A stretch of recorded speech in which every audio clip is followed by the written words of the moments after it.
اللہ الرحمن الرحیم۔ اللہ تبارک و تعالیٰ کے نام سے شروع جو بڑا مہربان اور نہایت رحم کرنے والا ہے۔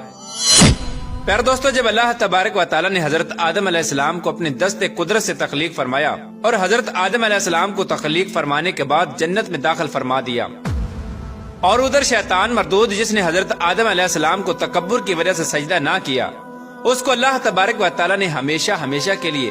اپنی بارگاہ سے مردود قرار دے دیا۔ پیارے دوستو، آج کی اس ویڈیو میں ہم آپ کو بتائیں گے کہ حضرت آدم علیہ السلام کی پسلی سے اللہ تبارک و تعالیٰ نے عورت کو کس طرح پیدا کیا، اور اماں حوا رضی اللہ تعالی عنہ کی پیدائش کس طرح ہوئی، اور حضرت آدم علیہ السلام اور اماں حوا رضی اللہ تعالی عنہ کی شادی کیسے ہوئی، اور اللہ تبارک و تعالیٰ نے حضرت آدم علیہ السلام کی شادی کا حق مہر کون سا رکھا، اور ادھر شیطان نے عورت کے ذریعے حضرت آدم علیہ السلام سے اپنی دشمنی کا بدلہ کس طرح لیا، اور حضرت آدم علیہ السلام کو کس طرح جنت سے زمین پر اتارا گیا، اور حضرت آدم علیہ السلام اور اماں حوا رضی اللہ تعالی عنہ جنت میں کتنی دیر تک رہے، اور جب حضرت آدم علیہ السلام زمین پر تشریف لائے تو اپنے ساتھ کون کون سی چیزیں لے کر آئے۔ پیارے دوستو، ان تمام تر سوالات کے جوابات قرآن و حدیث کی روشنی میں آج کی اس ویڈیو میں ہم آپ کو بتائیں گے، لہٰذا آپ سے گزارش ہے کہ ہماری اس ویڈیو کو اینڈ تک ضرور دیکھیے گا۔ پیارے دوستو، تخلیق آدم کے بعد جب حضرت آدم علیہ السلام جنت کے اندر تشریف لائے تو جنت میں اللہ تبارک و تعالیٰ کی تمام تر نعمتیں اور آسائشیں موجود تھی، لیکن اس کے باوجود بھی حضرت آدم علیہ السلام جنت کے اندر تنہائی محسوس کرنے لگے اور اداس رہنے لگے۔ تو اللہ تبارک و تعالیٰ نے حضرت آدم علیہ السلام کی اداسی اور تنہائی کو دور کرنے کے لیے حضرت اماں حوا رضی اللہ تعالی عنہ کو پیدا کیا۔ حضرت ابن عباس رضی اللہ تعالی عنہ روایت کرتے ہیں کہ حضرت آدم علیہ السلام ایک دن جنت میں سو رہے تھے کہ اللہ تبارک و تعالیٰ نے ان کی چھوٹی پسلی سے حضرت حوا رضی اللہ تعالی عنہ کو پیدا فرما دیا۔ جب حضرت آدم علیہ السلام نیند سے بیدار ہوئے تو حضرت آدم علیہ السلام نے اپنے پاس ایک عورت کو پایا جو کہ ان سے ملتی جلتی مخلوق تھی۔ پیارے دوستو، روایات میں آتا ہے کہ جب حضرت آدم علیہ السلام نے اپنے جیسی خوبصورت مخلوق کو اپنے پاس لیٹا ہوا دیکھا تو ان کی طرف اپنا ہاتھ مبارک بڑھانے کا ارادہ فرمایا، تو اس وقت فرشتوں نے عرض کیا کہ ٹھہر جائیے، پہلے آپ ان کا حق مہر ادا کریں۔ تو حضرت آدم علیہ السلام نے فرشتوں سے پوچھا کہ ان کا حق مہر کیا ہے، تو فرشتوں نے عرض کیا کہ ان کا حق مہر یہ ہے کہ آپ ہمارے آقا حضرت محمد مصطفیٰ صلی اللہ تعالی علیہ وآلہ وسلم پر 10 مرتبہ درود پاک پڑھیں۔ چنانچہ حضرت آدم علیہ السلام جب جنت میں داخل ہوئے تھے تو آپ نے پہلے ہی جنت کے مختلف مقامات پر جگہ جگہ پر حضرت محمد مصطفیٰ صلی اللہ تعالی علیہ وآلہ وسلم کا اسم گرامی لکھا ہوا دیکھا تھا، کیونکہ حضرت محمد مصطفیٰ صلی اللہ تعالی علیہ وآلہ وسلم اللہ تبارک و تعالیٰ کے محبوب ہیں، اور اللہ تبارک و تعالیٰ نے اپنے محبوب کے نام سے جنت کو مزین فرمایا تھا۔ چنانچہ حضرت آدم علیہ السلام نے آپ صلی اللہ تعالی علیہ وآلہ وسلم کی ذات اقدس پر درود پاک پڑھا، اور اس طرح حضرت آدم علیہ السلام اور اماں حوا رضی اللہ تعالی عنہ کا نکاح ہوا۔ پیارے دوستو، روایات میں آتا ہے کہ حضرت آدم علیہ السلام اور اماں حوا رضی اللہ تعالی عنہ 60 سال تک جنت میں رہے، لیکن ان کو حق زوجیت ادا کرنے کا حکم نہ تھا اور نہ ہی بچے پیدا کرنے کا حکم تھا۔ چنانچہ اس طرح حضرت آدم علیہ السلام اماں حوا رضی اللہ تعالی عنہ کی تخلیق کے بعد بڑے آرام و سکون سے جنت میں رہنے لگے۔ حضرت آدم علیہ السلام اور اماں حوا رضی اللہ تعالی عنہ جتنا عرصہ بھی جنت میں رہے، اس عرصے کے دوران ان دونوں پر جنت میں کسی بھی مقام پر جانے کی کوئی پابندی نہ تھی سوائے شجر ممنوعہ کے۔ جنت میں ایک ایسا درخت تھا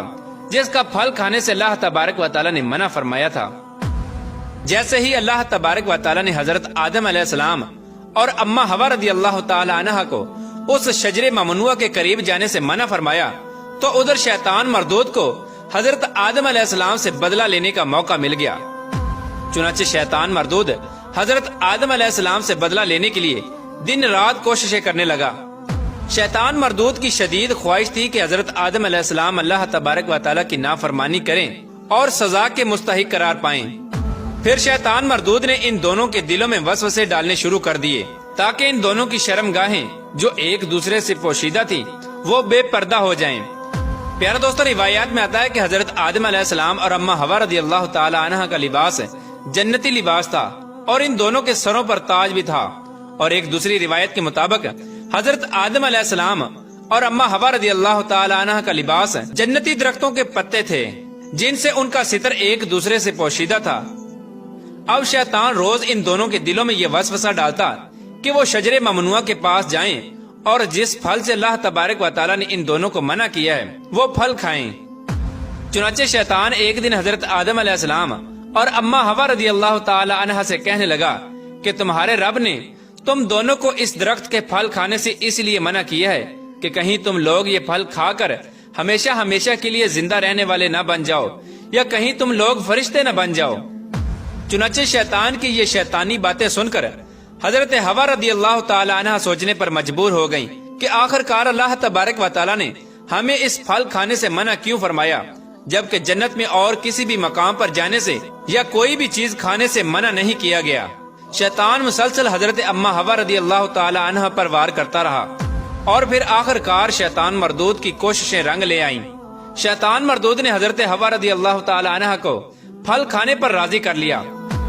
ایک دن حضرت حوا رضی اللہ تعالی عنہ نے حضرت آدم علیہ السلام سے کہا کہ ہم اس شجر ممنوعہ کا ذرا سا حصہ کھا کر تو دیکھیں کہ آخر کار اس میں کون سا راز چھپا ہے جس کی وجہ سے اللہ تبارک و تعالی نے اس درخت کا پھل کھانے سے منع فرمایا ہے۔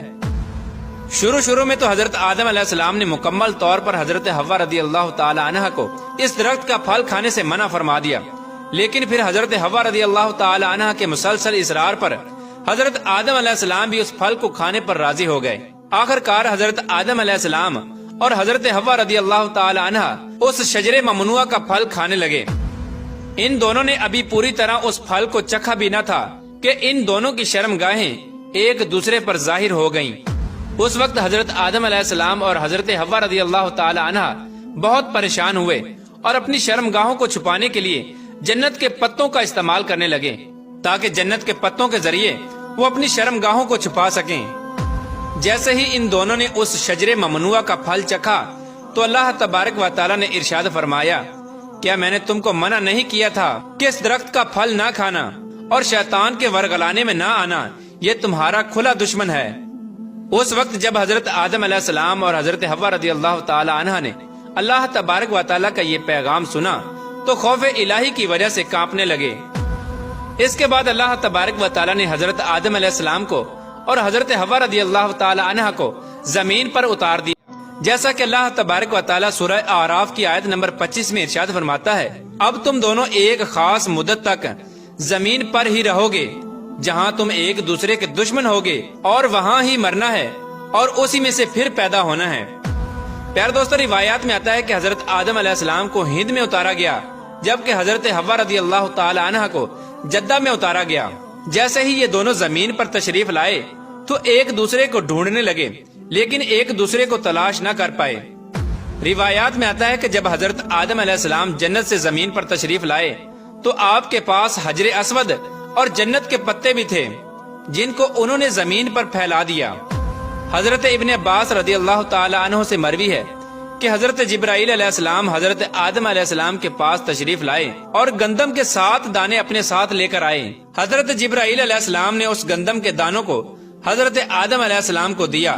تو حضرت آدم علیہ السلام پوچھنے لگے کہ یہ کیا ہے، تو حضرت جبرائیل علیہ السلام نے عرض کیا، یہ اس درخت کا پھل ہے جس سے آپ کو روکا گیا تھا لیکن آپ نے تناول فرما لیا۔ تو اس وقت حضرت آدم علیہ السلام نے فرمایا کہ اب میں اس کا کیا کروں، تو حضرت جبرائیل علیہ السلام نے عرض کی کہ ان دانوں کو زمین میں بو دیجئے۔ حضرت علامہ ابن کثیر لکھتے ہیں کہ حضرت آدم علیہ السلام سے جو خطا ہوئی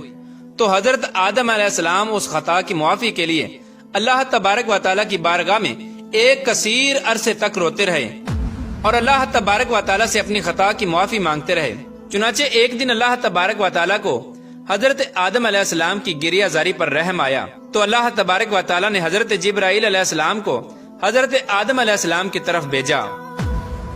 کہ جاؤ اور حضرت آدم علیہ السلام کو معافی کی خوشخبری سناؤ۔ جب حضرت جبرائیل علیہ السلام نے آ کر حضرت آدم علیہ السلام کو اللہ تبارک و تعالیٰ کا یہ پیغام پہنچایا کہ اللہ تبارک و تعالیٰ نے آپ کی خطا کو معاف فرما دیا ہے تو حضرت آدم علیہ السلام بہت زیادہ خوش ہوئے اور اللہ تبارک و تعالیٰ کی بارگاہ میں سجدہ شکر ادا کرنے لگے۔ پھر اس کے بعد حضرت آدم علیہ السلام کو لے کر حضرت جبرائیل علیہ السلام مکہ مکرمہ میں آئے جہاں پر حضرت آدم علیہ السلام نے کعبہ شریف کی بنیاد رکھی اور حجر اسود کو کعبہ کی دیوار میں نصب کیا۔ پھر اس کے بعد حضرت آدم علیہ السلام نے کعبہ کے ارد گرد طواف فرمایا۔ جب آپ طواف سے فارغ ہوئے تو حضرت جبرائیل علیہ السلام حضرت آدم علیہ السلام کو جبل عرفات کی طرف لے گئے۔ وہاں پر آپ کی ملاقات حضرت حوا رضی اللہ تعالی عنہ سے ہوئی، لیکن طویل عرصے کی جدائی کی وجہ سے اور جسمانی بناوٹ کے تغیرات کی وجہ سے آپ ایک دوسرے کو پہچان نہ سکے۔ پھر حضرت جبرائیل علیہ السلام نے ان دونوں کا تعارف کروایا۔ اس وقت آپ دونوں بہت خوش ہوئے۔ پیارے دوستو، یہی وہ وقت تھا جب دنیا میں سب سے پہلی مرتبہ دنیا کی سب سے پہلی عورت کو حیض آیا۔ پھر اس کے بعد اللہ تبارک و تعالیٰ کے حکم سے حضرت آدم علیہ السلام اور حضرت حوا رضی اللہ تعالی عنہ کی کثیر اولاد ہوئی۔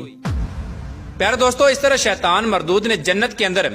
حضرت آدم علیہ السلام سے بدلہ لینے کے لیے عورت کو ورگلایا، اور شیطان مردود ہمیشہ سے انسان کو بہکانے کے لیے عورتوں کا استعمال کرتا ہے، جیسا کہ اللہ تبارک و تعالیٰ قرآن پاک میں ارشاد فرماتا ہے کہ بے شک عورتیں شیطان کی رسیاں ہیں۔ اللہ تبارک و تعالیٰ سے دعا ہے کہ اللہ تبارک و تعالیٰ شیطان مردود کے شر سے ہمیں بچائے اور ہمیشہ نیک لوگوں کے راستے پر چلنے کی توفیق عطا فرمائے، اور اپنے پیارے حبیب حضرت محمد مصطفیٰ صلی اللہ تعالی علیہ وآلہ وسلم کی محبت کے اندر جینا مرنا نصیب فرمائے۔